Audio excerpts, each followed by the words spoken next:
सरकार के जो नुमाइंदे होते हैं, जो सरकार के राजनीतिक व्यक्ति होते हैं, उनकी नियुक्तियां की जाती हैं और सरकार अपने ढंग से, अपने मनमाने ढंग से, अपने हिसाब से उनका प्रयोग करती है।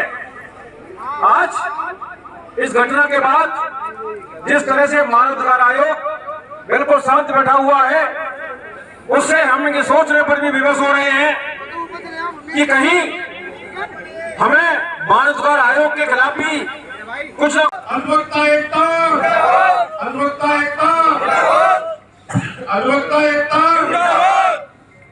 ऐलान जारी है, विजय हमारी है, ऐलान जारी है, विजय हमारी है, ऐलान जारी है, विजय हमारी है, ऐलान जारी है, विजय हमारी है। पुलिस प्रशासन, पुलिस प्रशासन, पुलिस प्रशासन, पुलिस प्रशासन, तानाशाही नहीं चलेगी, तानाशाही नहीं चलेगी, मुर्दाबाद, अधिवक्ता एकता जिंदाबाद। एसबीएन न्यूज़ में आपका स्वागत है। और आज हम आए हुए हैं दीवानी न्यायालय, और दीवानी न्यायालय में आज का जो घटनाक्रम रहा है कि एडीएम साहब भी यहाँ ज्ञापन लेने के लिए आए थे और अधिवक्ताओं गणों की मांग थी कि जब तक डीएम साहब यहाँ ज्ञापन लेने नहीं आएंगे तब तक कोई बातचीत की जाएगी। और अभी आज हमारे वरिष्ठ अधिवक्तागण हमारे बीच मौजूद है। और सबसे पहले मैं बात करूँगा हमारे वरिष्ठ अधिवक्ता चित्रपाल सिंह जी से, किस तरीके से क्या घटनाक्रम रहा है। आज का घटनाक्रम 11 बजे धरना प्रदर्शन bar council of Uttar Pradesh के आह्वान पर किया गया। सभी अधिवक्ताओं ने धरना दिया और सभी ने अपनी बात कही, परंतु शासन के द्वारा कोई भी अभी तक आपूर्ति अधिकारियों के खिलाफ कोई कार्रवाई नहीं हुई। इस वजह से आज बड़े जोर तोड़ से धरना प्रदर्शन किया गया और शासन को ये चेतावनी दी गई कि अगर ये मानो कोई कार्रवाई नहीं की जाती है तो उनका पूरे न्यायिक कार्य का बहिष्कार किया जाएगा और कल सुबह 10:30 बजे दीवानी न्यायालय का ताला लगाया जाएगा। सर, मैं ये जानना चाहूँगा कि एडीएम साहब यहाँ आई थी और उनका कहना था कि हम आपकी मांगों को तक पहुँचाएंगे, तो अधिवक्ता गणों की क्या मांग है? यहाँ पर डीएम साहब ज्ञापन लेने के लिए आए थे, तो हमारे अध्यक्ष महोदय और महासचिव अन्य अधिवक्तागणों ने उनसे मना कर दिया कि हम आपको कोई ज्ञापन नहीं देंगे। और जब तक डीएम साहब नहीं आए, एडीएम साहब ने काफ़ी टेंशन की, उसके बावजूद भी अध्यक्ष महोदय ने ये कह दिया कि जब तक डीएम साहब नहीं आएंगे कोई ज्ञापन नहीं दिया जाएगा। डीएम साहब स्वयं आए और उनको ज्ञापन दिया गया। डीएम साहब ने कहा, डीएम साहब ने ये कहा कि आपकी मांग को हमने शासन तक पहुँचा दिया है और उन्होंने अनुरोध भी किया कि आप धरना प्रदर्शन खत्म करें। पर हमारे अध्यक्ष महोदय ने ये कह दिया जब तक हमारी मांगें नहीं मानी जाएंगी, अधिकारियों को, दोषी अधिकारियों के खिलाफ कार्रवाई नहीं होगी और जितनी एफआईआर हुई है अधिवक्ताओं के खिलाफ वो वापस नहीं दी जाएंगी, तब तक हम कोई भी धरना प्रदर्शन वापस नहीं देंगे। चाहे हमें कोई भी रोड रोकना पड़े, रोड पर जाम लगाना पड़े और रेल रोकनी पड़े, कहीं किसी भी हद तक जाना पड़े, हम अपना प्रदर्शन जारी। हमारे बीच में सतीश यादव जी भी जुड़ चुके हैं। यादव जी, किस तरीके से आप इस घटनाक्रम को देख रहे हैं? जैसा अधिवक्ता तो सुरक्षित है ही नहीं, बात बहुत आगे बढ़ चुकी है। राजस्थान में एंटी करप्शन एक्ट लागू हो चुका है, ठीक है। इसी के लिए हमारा जो है हमारा भी प्रयास है कि हमारे के साथ साथ हमारा ये भी हो जाए साथ में, जिससे कि हम अधिवक्ताओं का एक अधिक बना अधिवक्ता और प्रयास करें। ये भी मांग हमारी रखी है, इसके साथ में यहाँ पर भी घटना के साथ में मांग हमारी रखी है कि राजस्थान में लागू कर दिया गया है, अगर हमारे यहाँ भी लागू किया जाए। हमारे बीच अल्पसंख्यक विधि न्याय के जिलाध्यक्ष जनाब मोहम्मद शारिक कुरैशी हमारे बीच मौजूद है। सर, मैं ये कहना चाहूँगा कि किस तरीके से आप क्या चाहेंगे और क्या मांग रखते हैं? देखिए, हमारे अधिवक्ताओं द्वारा प्रदेश भर के और बार काउंसिल उत्तर प्रदेश के निर्देश अनुसार सुबह 11 बजे से और बदस्तूर हमारा रोड प्रदर्शन जारी है। जब तक कि हमारी मांगें पूरी नहीं की जाती, हमारे अधिवक्ताओं को जांच कमेटी में नहीं लिया जाता और जो अधिवक्ता जो घायल हैं, जो जख्मी हैं, उन्हें मुआवजा नहीं दिया जाता, तब तक हमारी हड़ताल चलती रहेगी। और जो दोषी हैं उनके खिलाफ कार्रवाई की जानी चाहिए, क्योंकि हापुड़ में ना तो महिलाओं को छोड़ा गया और न ही अधिवक्ताओं को बख्शा गया, जबकि अधिवक्ता मजलूमों की आवाज़ उठाने का काम। मुख्यमंत्री ये कहा है कि हमने एसआईटी गठित किया है, एसआईटी जाँच कर रही है, और जांच करने के बाद ही कोई रिपोर्ट दे पाएगी। और कोई भी मसला होता है तो जांच के बाद ही हमें क्या लगता है कभी उसमें पारदर्शिता नहीं है किसी भी बार काउंसिल के मेंबर नहीं है। हम ये चाहते हैं भाई जिसमें पुलिस ने ही एक अपराध को बढ़ावा दिया और वही जो तो उसकी जांच करेगी।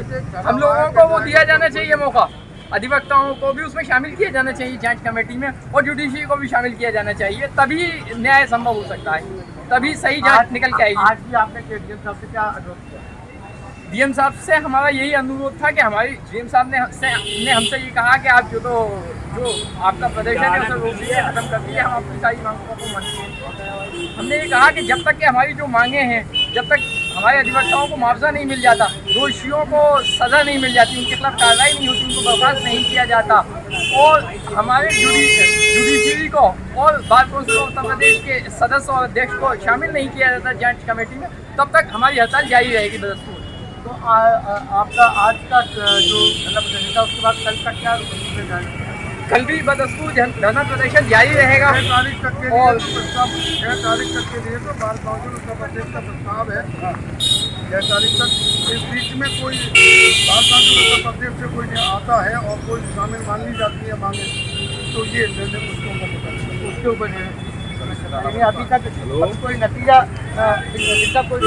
अभी तक कोई नतीजा शासन की तरफ से नहीं निकला है और न शासन के द्वारा कोई आश्वासन दिया गया है और न ही अलीगढ़ डीएम और एसएसपी के द्वारा भी कोई आश्वासन दिया गया। मात्र ये कहना कि मानो आप अपना धरना समाप्त कर दो, तो अधिवक्ताओं के साथ में ये छलावा है, कोई कुछ नहीं है इसके अलावा।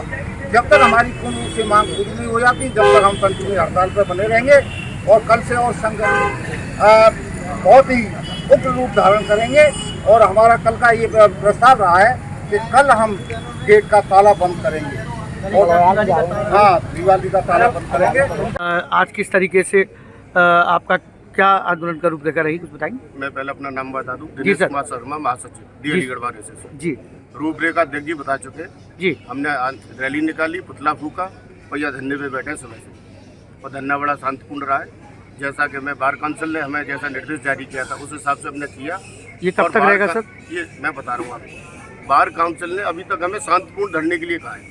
ये कल बार काउंसिल की मीटिंग होगी जिसमें कई जिलों के पदाधिकारी जाएंगे और उस मीटिंग में जो ऐलान होगा वो होगा आपके आंदोलन को बढ़ाने की रूपरेखा। और उसमें रूपरेखा में जो हमारे यहाँ जो बिंदु हैं उसमें विधानसभा घेराव भी हो सकता है, जनप्रतिनिधियों का घेराव हो सकता है, डीएम एसएसपी, मतलब ये चक्का जाम वगैरह, ये आंदोलन की गति अब बढ़ेगी।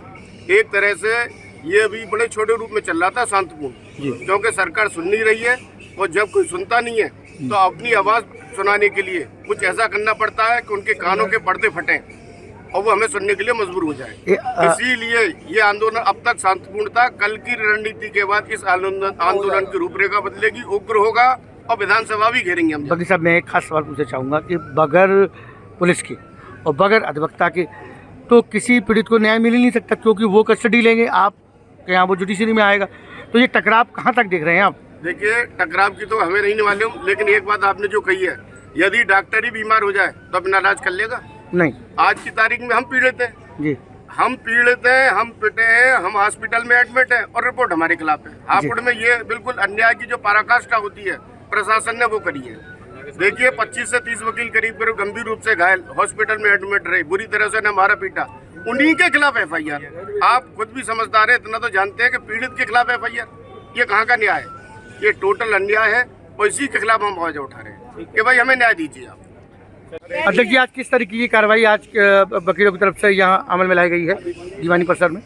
बार काउंसिल उत्तर प्रदेश के आह्वान में हापुड़ कांड को लेकर हमारे बार काउंसिल के आह्वान पर हमारे कार्य किया गया। पूरे कैंपस में हमने पहले मीटिंग की, मीटिंग करने के बाद पूरे कैंपस में हमने जुलूस निकालने के बाद मुर्दा हमने पुतला फूके सभी के, हमने यहाँ तक शासन का भी पुतला फूका और पुलिस का सीम का फूका, शासन में सीम का जाता है और इनका भी पुलिस वालों के पुतले फूके। सर, बड़े दुख का विषय है कि पिछले 5-6 दिनों से सभी अधिवक्ता पूरे देश में हड़ताल पर हैं, अपना विरोध दर्ज करा चुके बावजूद इसके सरकार कुछ ध्यान नहीं दे रही, क्या कहना चाहेंगे? सरकार ध्यान नहीं देना चाह रही है। सरकार तो पुलिस चापलूसों के पुलिस वालों का सहयोग दे रही है। और हाई कोर्ट पर भी दबाव दे रही है।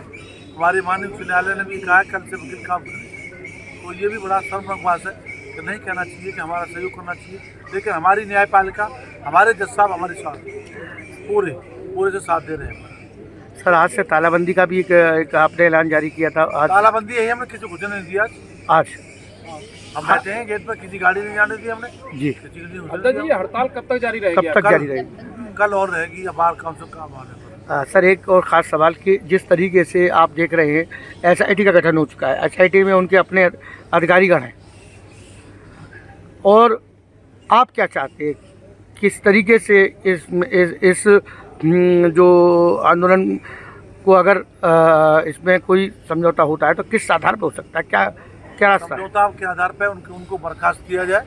पहली शर्त नंबर 1 शर्त, उनको बर्खास्त किया जाए, जी। उनके खिलाफ FIR दर्ज हो जी और जो जांच कमेटी SIT बनाई है माननीय मुख्यमंत्री ने, जी उस जांच में उसमें एक जुडिशियल अधिकारी हो, एक एजुकेटिव अधिकारी हो, एग्जीक्यूटिव, हाँ, और एक बार का चेयरमैन उसमें शामिल हो, और स्थानीय लोग लीडर बार काउंसिल के चेयरमैन शामिल होना चाहिए, और हमारे अपने वहाँ के स्थानीय 1-2 आदमी हापुड़ का होना चाहिए।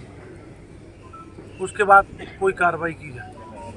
तो एक तरफा कर रहे हैं वो सारे, तो एक तरफा कार्रवाई चल रही है, अभी एक तरफा चल रही बिल्कुल एक है, तरफा, जिससे आप लोग असंतुष्ट हैं। पूरी तरह से। अच्छा, यूपी बार काउंसिल का क्या निर्णय है? बार काउंसिल का 3 दिन का आह्वान है हड़ताल करने का, पुतला फूकने का भी है, जुलूस निकालने का भी है, आज भी है, कल भी है, कल भी था, कल भी रहेगा। कल भी रहेगा और हम 7 तारीख तक हड़ताल पर है। 7 तारीख तक।